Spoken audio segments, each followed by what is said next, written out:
வணக்கம், welcome to my channel SB electronics Villupuram. நம்ம இன்றைக்கி என்ன பார்க்க போகிறோம் அப்படின்னு கேட்டிங்கன்னா, மைக்ரோமேக்ஸ் 32T1200 HD அப்படின்ற மாடலு. இந்த மாடலில் என்ன ஃபால்ட் அப்படின்னு பார்த்தீங்க அப்படின்னா, செட்டு ஓப்பன் பண்ணிட்டேன் ஆல்ரெடி.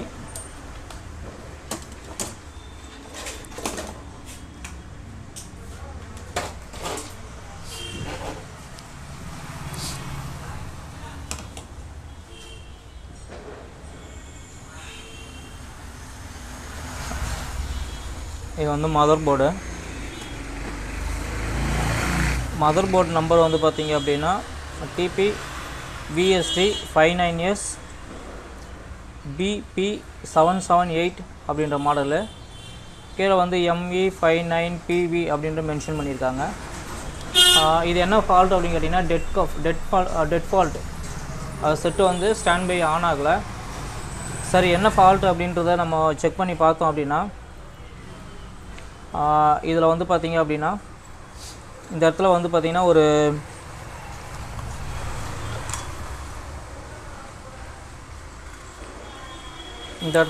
6 பின் IC ஒன்று போட்டிருக்காங்க.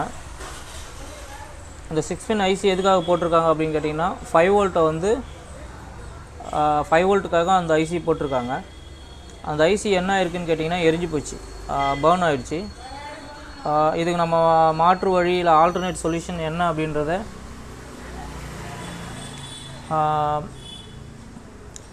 ட்ரை பண்ணி பார்ப்போம். ஏன்னா இப்போதைக்கு வந்து இந்த செட்டு வந்து பார்த்திங்க அப்படின்னா போர்டு தான் மாற்றுற கண்டிஷனு. ரெடி பண்ணலாம் அப்படின்றதுக்காக ஒரு சின்ன முயற்சி பண்ணலாம் அப்படின்றது என்னுடைய ஆப்ஷனு. சரி, இதுக்கு நம்ம என்ன பண்ணலாம் அப்படின்னு பார்த்திங்கன்னா,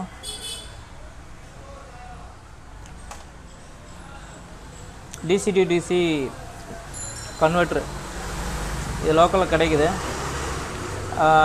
இந்த போர்டை யூஸ் பண்ணி இதை ரெடி பண்ண முடியுமான்னு பார்ப்போம். முயற்சி தான், எனக்கு ரெடி ஆகுமான்னு எக்ஸாக்டாக தெரியாது. ட்ரை பண்ணி பார்க்குறேன். அப்படி அதை வந்து நம்ம வீடியோவாக பார்ப்போம். இந்த லொக்கேஷன் வந்து பார்த்திங்க அப்படின்னா பர்ன் ஆகிடுச்சு. அதனால் நான் என்ன பண்ணியிருக்கேன் அப்படின்னு கேட்டிங்கன்னா, இந்த லொக்கேஷனில் வந்து அந்த ஐசியை வந்து ரிமூவ் பண்ணிவிட்டு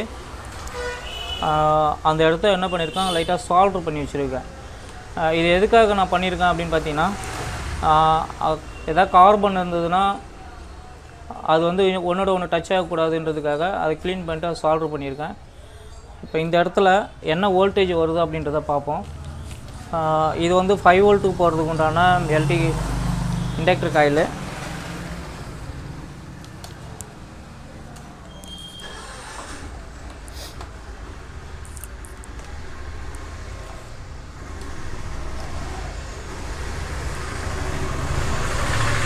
செட்டு வந்து ஸ்டாண்ட் பை கண்டிஷனு.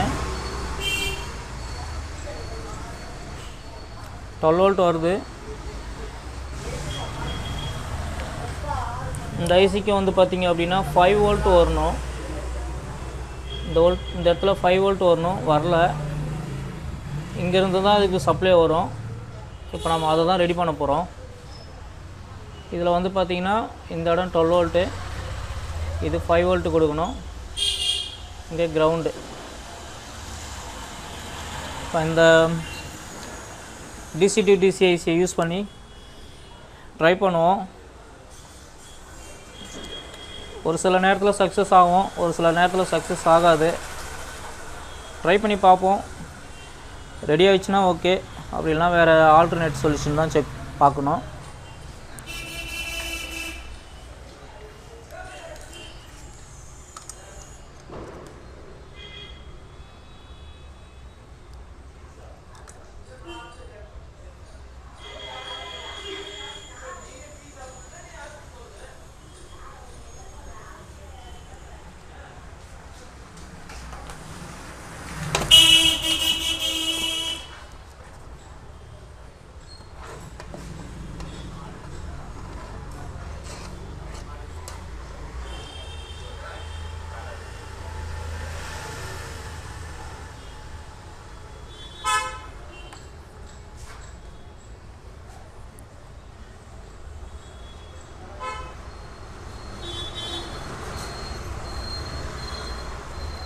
12 வோல்ட்டு. இங்கே ஒரு பிஎஃப் இருக்குது, அந்த பிஎஃப்லேயே நான் அப்படியே லைன் கொடுத்துட்றேன். இது வந்து கிரவுண்டு. இந்த இண்டக்டர் காயிலில் வந்து பார்த்திங்க அப்படின்னா 5 வோல்ட்டு.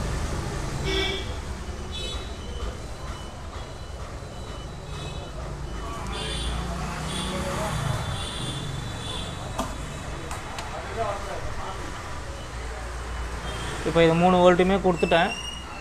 சாரி, இன்புட் வந்து 12 வோல்ட் கொடுத்துருக்கேன். இதோடைய அவுட்புட்டு 5 வோல்ட் இந்த இண்டக்டர் காயில் கொடுத்துருக்கேன். இப்போ நம்ம இதில் செக் பண்ணி பார்ப்போம். 5 வோல்ட்டு இன்புட் ஆகி 3.3 வோல்ட் வரணும். வந்துடுச்சு அப்படின்னா நம்ம செட்டில் போட்டு செக் பண்ணி பார்க்கலாம்.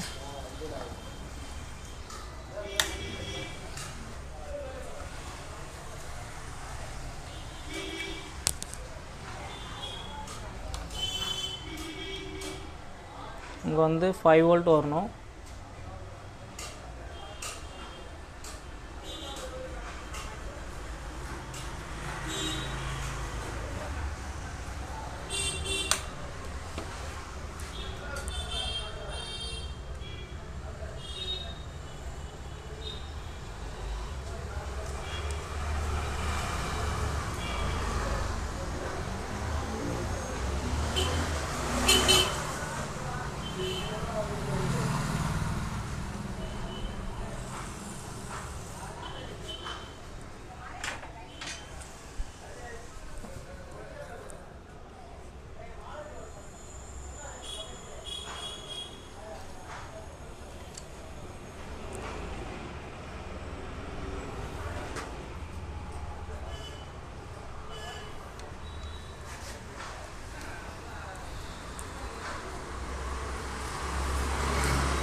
திருப்பி செக் பண்ணி பார்ப்போம்.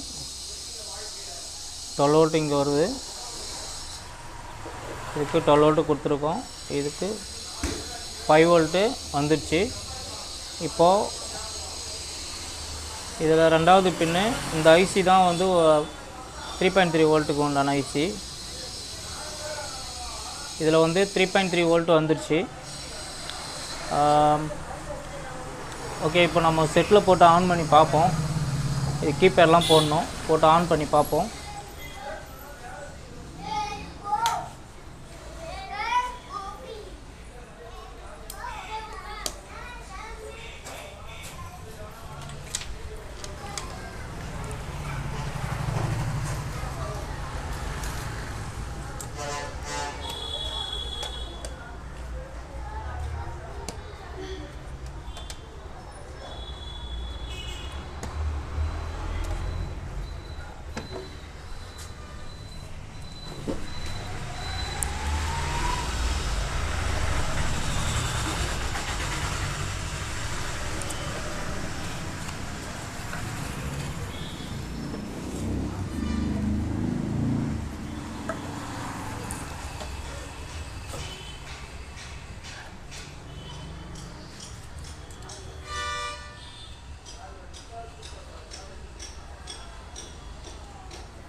ஓகே, இப்போ எல்லா லைனும் போட்டிருக்கேன், போட்டு ஆன் பண்ணி பார்ப்போம்.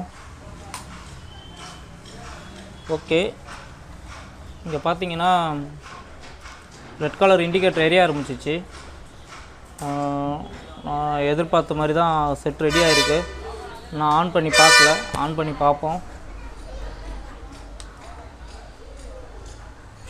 ஓகே, செட் ஆன் ஆகிடுச்சு.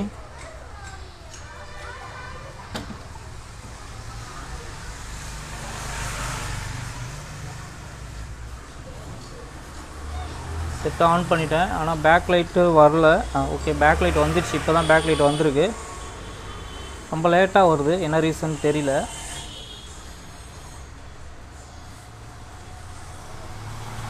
ஒர்க் ஆகுதான்னு தெரியல. ஓ சூப்பர், செட் ரெடி ஆகிடுச்சு பாருங்கள். நான் எதிர்பார்க்கல. அந்த செக்ஷன் தான் ஃபால்ட்டு. அது தனியாக செப்ரேட்டாக ஒரு 5 வோல்ட் கொடுத்த உடனே செட் ரெடி ஆகிடுச்சு. ஆனால் இது செட்டை நான் வந்து அப்படியே கொடுத்துட மாட்டேன் கஸ்டமர்கிட்ட. இது மேக்ஸிமம் 1 or 2 days கண்டினியூஸாக ரன் பண்ணி பார்த்துட்டு ஏதாவது இஷ்யூ வருதா அப்படின்னு பார்த்துட்டு தான் செட்டை நான் டெலிவரி பண்ணுவேன். அது வரைக்கும் செட்டை டெலிவரி கொடுக்க மாட்டேன். ஓகே, இந்த வீடியோ பிடிச்சிருந்ததுன்னா லைக் பண்ணுங்கள், ஷேர் பண்ணுங்கள், கமெண்ட் பண்ணுங்கள். மறக்காமல் சேனலை சப்ஸ்கிரைப் பண்ணுங்கள். எனக்கு தெரிஞ்சதை வச்சு தான் நான் செட்டு ரெடி பண்ணியிருக்கேன். நான் ஒன்றும் அந்தளவுக்கு எக்ஸ்பீரியன்ஸ் எல்லாம் இல்லை. சோனியில் ஒரு 10 வருஷம் ஒர்க் பண்ணியிருக்கேன். அதை பேஸ் பண்ணி தான் நான் பார்த்துட்ருக்கேன் எல்லா ஒர்க்குமே. ஓகே, தேங்க்யூ ஆல் வாட்சிங். இந்த மைக்ரோமேக்ஸ் டிவி வந்து இப்போ ரெடி ஆகிடுச்சு, கம்ப்ளீட்டாக ரெடி பண்ணிட்டேன். ஆனால் இதில் ஒரு சின்ன ப்ராப்ளம் ஒன்று இருக்குது. இது உள்ள ப்ராப்ளம் இருந்ததுனால, டிவியில் இருந்ததுனால கூட இருக்கலாம். ஏன்னா நம்ம வந்து ப்ராப்பராக வந்து நம்ம அதுக்கு உண்டான 5 வோல்ட்டை கொடுக்கல. நம்ம வந்து மாடிஃபை தான் பண்ணியிருக்கோம். ஆல்டர்னேட்டிவாக தான் ஒரு சப்ளை ஒன்று கொடுத்துருக்கோம். இப்போ என்ன ஆகுது அப்படின்னு பார்த்தீங்கன்னா, டிவி வந்து இப்போ ஆன் ஆகிடுது. ஆனால் ஆனதுக்கப்புறம் வந்து பார்த்திங்கன்னா மைக்ரோமேக்ஸ் அப்படின்னு சொல்லிட்டு ஒரு டிஸ்பிளே வரணும். அந்த டிஸ்பிளே வந்து பார்த்திங்கன்னா ஒரு 5 to 10 seconds இருக்கும் டிஸ்பிளேல. அது இருந்துட்டு தான் வந்து பார்த்திங்கன்னா டிவி வந்து இந்த ப்ளூ பேக் வரும். ஆக்சுவலாக அந்த மாதிரி வராமல் உங்களுக்கு டைரெக்டாக வந்து ப்ளூ பேக் வந்தது, அதாவது சிக்னலுக்கு போயிடுது. இது ஒரே ஒரு சின்ன ப்ராப்ளம் இருக்குது. இது கஸ்டமர் ஏற்றுக்கிட்டாங்க அப்படின்னா ஓகே, ஒன்றும் ப்ராப்ளம் இல்லை, அப்படியே கஸ்டமர்கிட்ட டெலிவரி கொடுத்துடலாம். இல்லை எனக்கு இருந்த மாரி தான் வேணும் அப்படின்னாங்கன்னா இது வேறு போர்டு தான் சேஞ்ச் பண்ணி கஸ்டமர்கிட்ட கொடுக்குற மாதிரி இருக்கும். நம்மளால் ரெடி தான் பண்ண முடியும். திருப்பியும் அது ஒரிஜினாலிட்டியாக பண்ணுறது கஷ்டம். ஓகே, இந்த வீடியோ பிடிச்சிருந்ததுன்னா லைக் பண்ணுங்கள், ஷேர் பண்ணுங்கள், கமெண்ட் பண்ணுங்கள். மறக்காமல் சேனலை சப்ஸ்கிரைப் பண்ணுங்கள். ஓகே, தேங்க்யூ ஆல் வாட்சிங்.